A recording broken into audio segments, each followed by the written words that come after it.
Welcome to the Real News Network. I'm Paul Jay in Baltimore. There's been a lot of discussion and debate in progressive circles of what that word progressive means these days. A little hard to say.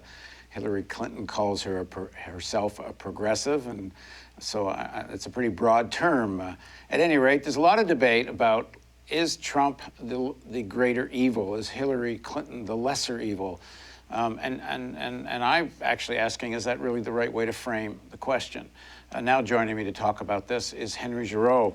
Henri is a professor for scholarship in the public interest at McMaster University in Hamilton, Ontario. He's author of the book Disposable Futures, The Seduction of Violence in the Age of Spectacle, and an often contributor to Truth Out. Thanks very much for joining us, Henri. Oh, it's a pleasure to be here. So I've been kind of getting at in some of these interviews that this idea of lesser evil is not the way to look at the issue. And of course, if you go on the Real News comments, I keep getting accused of believing in lesser evilism. And frankly, I don't mind. I'm kind of with Chomsky on the idea of exactly what is wrong with a lesser evil than a greater evil. But I get people that are interested in building a third party. And in fact, in the long run, I don't think there's any question without a viable third party, there won't be any transformative change. Never mind, there won't be modest change in this country. But I think the question is, how do you get to that? How do you get to that viable third party? And I think the better way to frame the question is not, is Hillary Clinton the lesser evil or not? I think the real question facing us is, what is in the strategic interests of building an independent people's movement? And I think that's the question I would ask you. No, I'm with you all the way. I think the real question is around questions of long-term and short-term strategy. What is the greatest threat facing the United States at the moment? How can we deal with that in the most immediate sense? But at the same time, how do we lay the conditions for basically building a third party that could talk about the possibility of democratic socialism? What we recognize is that the system is entirely broken. Nobody wants to basically reform neoliberal capitalism. But the real issue is, under what circumstances do we need to be realistic about the kind of threat that we're facing, particularly people of color, particularly dissidents, a whole range of people who rely on social provisions, given the fact that Trump represents the apotheosis of a kind of neo-fascism at the moment that really not only puts many people in danger, but puts the world in danger. This guy doesn't believe in climate change. He believes that basically nuclear weapons are acceptable and should be used if necessary.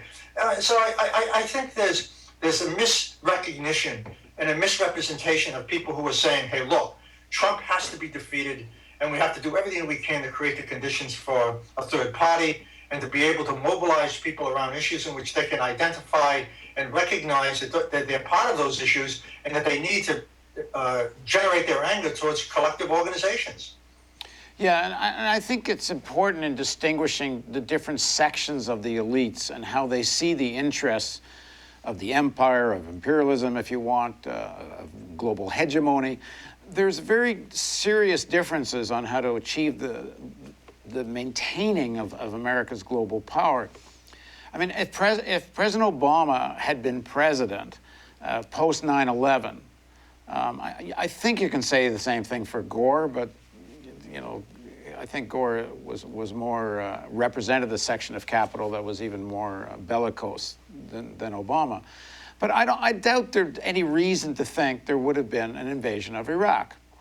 Not because Obama doesn't believe in American global power. When he opposed the Iraq war at the time, he made it clear he's no peacenik. He was just thought it was a stupid war.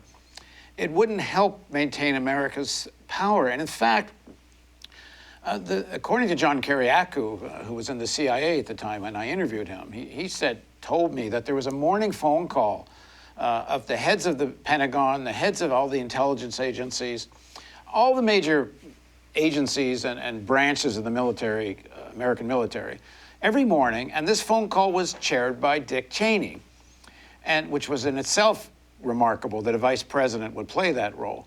And as Cheney Bush steered the United States toward the invasion of Iraq, according to Kiriakou, the heads of every agency were opposed to it. All the professionals saw this in a way that it would weaken American power, not strengthen it. And Cheney told them all to shut up or they would be fired.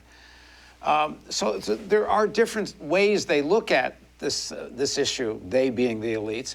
And I don't think anyone can argue that the world wouldn't have been better off without the Iraq War. Certainly a million dead Iraqis would think so, and the complete disaster and chaos that has followed in Iraq. We're seeing a similar division right now on a very critical question. And while a lot of people that are pointing to Trump's language as being sort of off the official page of the American militarism, you know, he's saying Putin's not such a bad guy. He's even mentioned that Crimea shouldn't be raised to such a level as it is. There should be, you know, less aggression towards Russia. And he's made comments denouncing regime change in Libya, although he supported sending troops into Libya at the time. A lot of that is rhetoric, I think, because I think the critical point where Trump is very clear is he wants to rip up the agreement with Iran. And his alliances are people who want war with Iran. He's got, apparently it's been reported Sheldon Adelson wants to give him $25 million, is pledged $25 million. His foreign policy allies are all in the camp of Netanyahu and Likud and, of course, the Saudis, who still want to see a violent regime change led by the United States in Iran. Rudy Giuliani speaks at the convention, Republican convention, and accuses Iran of being the source of financing the terrorists who want to come attack America, which is clearly the role of Saudis if it's anybody. And on that point, in how they see the long-term interest of U.S. hegemony, the professionals, and including, at least so far, Hillary Clinton, even though on Iran, she's far more bellicose in her language towards Iran than Obama, she does defend the Iran agreement. And I don't think this is a small difference between these two camps. No, I'm with you. I think that, you know, the Iraq War is a perfect, wars in Afghanistan are a perfect example. In the most immediate sense, you're talking about the death of 1.5 million people. Sorry, that matters. I mean, to simply eliminate that as an abstraction in terms of strategy, immediate strategy, based on the most extreme faction of the Republican Party, is to ignore reality. I mean, not to recognize that these groups basically fractured around some very, very important issues. One is going to war. The other is how they want to handle the economy. The other is around how they want to handle dissent. The other is around whether they want to expand the militarization of everyday life. I mean, you know, when you get a guy like Kagan who says that the Republican Party basically is a party of racists, they've created a Frankenstein monster. I mean, there's a moment where, you know, the interventions can be made to basically produce reforms that can save people's lives. And I think that we have to recognize that in those fractured moments in these parties, Democrat and Republican, there are interventions to be made that are enormously fruitful in the most immediate sense because they save lives. They help people. I mean, you know, when I hear people say, you know, we need for the contradictions to become so bad that there's, you know, that people will wake up and basically stop mobilizing. That's about the stupidest form of political intervention that I've ever heard of, because it's usually made by white middle-class people who don't recognize that the people who are going to suffer the most as a result of those kinds of interventions are poor people, poor blacks, poor minorities, poor whites, immigrants, refugees. And so these abstractions have no bearing on reality, and they don't capture the complexity of these political registers in a way that you're talking about. Yeah, I would go back again just and add another example. If Obama had lost and McCain had won, let's not forget that McCain is the guy who sang the song Bomb, Bomb, Bomb, Bomb, Bomb Iran. I don't think we would have seen an agreement with Iran. I think it would be very likely McCain would have collaborated with Netanyahu, and there could have been some kind of war against Iran. Well, this ain't a small thing. Imagine if he had been assassinated, and who would have been president? Yeah. I mean, that's unimaginable. Sarah Palin as president, that's even more unimaginable than Trump as president. McCain's scary enough, never mind that. Now, I'm not saying in any way that Obama, according to his own words, is any kind of peacenik. Obama represents a whole vision of the world that sees American dominance as good for the world. I mean, I assume he believes this stuff, that they can rationalize that American hegemony keeps the peace and makes America prosperous. I don't know, whatever they do to make themselves look in the mirror, he does. But yes, he has no problem using military force and using drones and violating international law. I mean, they are also militarists, but there is a difference. I mean, I think that what you're getting at is, look, if you just paint Obama with these homogeneous brushstrokes, then you fail to realize what policies have been implemented, particularly on the domestic front, even Obamacare, that in some ways, saved the lives of millions of people.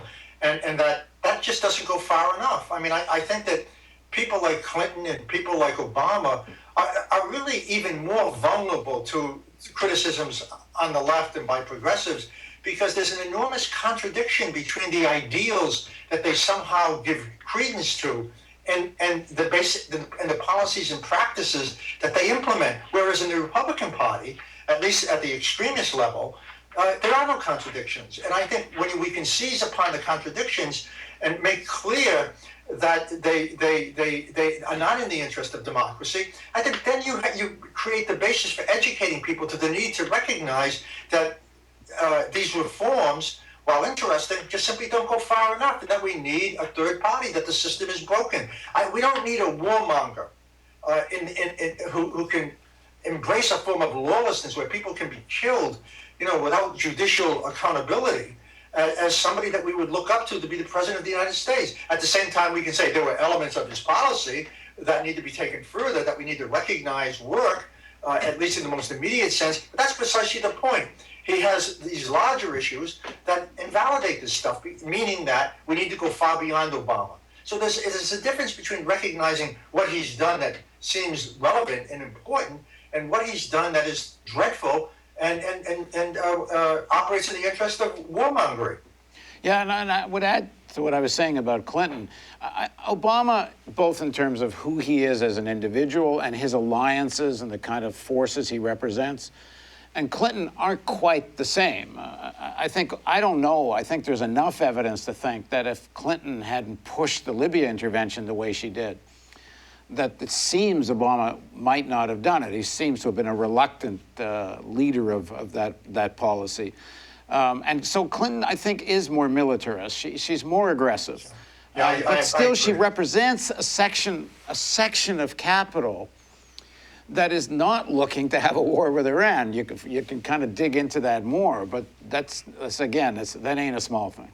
But she also represents something else that you've talked about.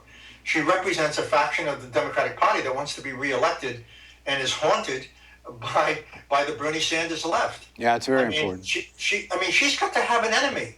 And that enemy can't be somebody who basically, at least in economic issues alone, appears to be more radical than she is. And I think there is as these movements develop and basically push her to move away from the center right, there is at least the possibility of that happening, where it seems to me that with the Trump presidency, that's completely out of the question. Yeah, I think I've said this before. If she, in 2020, is primaried, and there's a lot of people already talking and working, actually organizing about that, with that in mind, to make Hillary a one-term president. If she's has a Sanders-esque kind of opponent who's black, say a Nina Turner, for example, and then she loses that black vote during the Democratic primary or loses a bulk of it in the South, that could be a game changer. And so she's already got to have that in mind.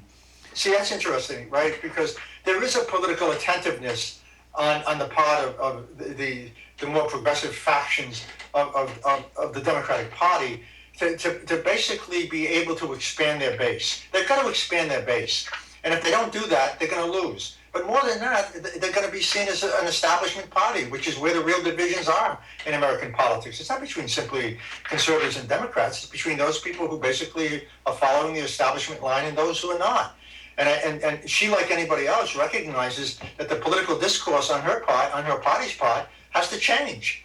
And I think one of the things that the left can do and progressives can do is to push that change to the limits, and then to recognize that there are certain limits that they will never cross around what it means to live in a neoliberal governing society. Well, I'm hoping I mean, we also know Sanders is this. I'm hoping, because I don't have any inside information on this, but I'm hoping Sanders, whether you agree or disagree with it, I hope what Sanders is doing is a temporary truce in what really needs to be an unfolding civil war within the Democratic Party.